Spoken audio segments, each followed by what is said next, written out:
राधे राधे बंधु, आज हम श्रवण करेंगे श्री हनुमान जी महाराज के मंगलवार व्रत की कथा का। एक समय की बात है, एक ब्राह्मण दंपति की कोई संतान नहीं थी, जिस कारण वे बेहद दुखी थे। एक समय ब्राह्मण वन में हनुमान जी की पूजा के लिए गए। वहां उसने पूजा के साथ वीर हनुमान जी से पुत्र की कामना की।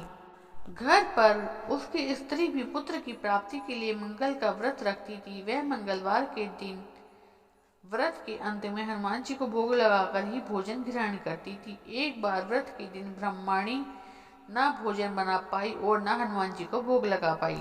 फिर उसने प्रण लिया कि अगले मंगलवार को हनुमान जी को भोग लगाकर ही भोजन करेगी।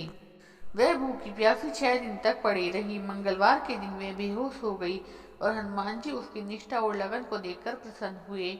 उन्होंने आशीर्वाद स्वरूप ब्रह्माणी को एक पुत्र दिया और कहा, यह तुम्हारी बहुत सेवा करेगा। बालक को पाकर ब्रह्माणी अति प्रसन्न हुई और उस बालक का नाम मंगल रखा। कुछ समय उपरांत जब ब्राह्मण घर आया तो बालक को देख पूछा कि यह कौन है। पत्नी बोली कि मंगलवार व्रत से प्रसन्न होकर हनुमान जी ने उसे यह बालक दिया था।